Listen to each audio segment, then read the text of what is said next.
గుమ్మడికాయని ఈ విధంగా శుభ్రంగా కడిగిన తర్వాత ఈ విధంగా చిన్న చిన్న ముక్కల కింద కట్ చేసుకోవాలి. ఇలా కట్ చేసుకుని ఈ ముక్కల్లో 2 దోసెళ్ళు ఉప్పు వేసి, ఒక స్పూన్ పసుపు వేసుకొని మొత్తం కలిసే విధంగా కలుపుకొని, బాగా ప్రెస్ చేస్తూ కలుపుకున్న తర్వాత వీటిలో ఉన్న నీరంతా పిండేస్తూ ఒక క్లాత్‌లోకి వేసుకోవాలి. ఇలా క్లాత్‌లోకి వేసుకున్న తర్వాత దీనిని మూట కట్టి ఒక రాత్రంతా కూడా బరువు పెట్టి అలా వదిలేస్తే ఇందులో ఉన్న నీరంతా కూడా బయటికి వచ్చేస్తుంది.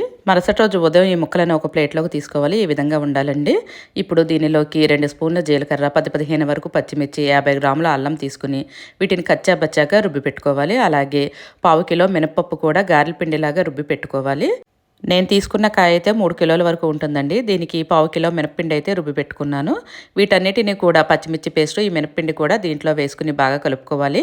మినప్పిండి మొత్తం వేసుకోకూడదండి. ఒకసారి కొంచెం కొంచెం చూసుకుని ఈ విధంగా మనకి ఉడయాలనేది ఈ విధంగా వచ్చేంత వరకు ఎంత అయితే పడుతుందో అంత వేసుకోవాలి. ఇప్పుడు వీటిని ఎండలో క్లాత్ పైన ఈ విధంగా వడియాల్లాగా పెట్టుకుని మొత్తం కూడా డ్రై అయిపోయే విధంగా చేసుకున్న తర్వాత డబ్బాలో పెట్టుకుని స్టోర్ చేసుకోవడమే.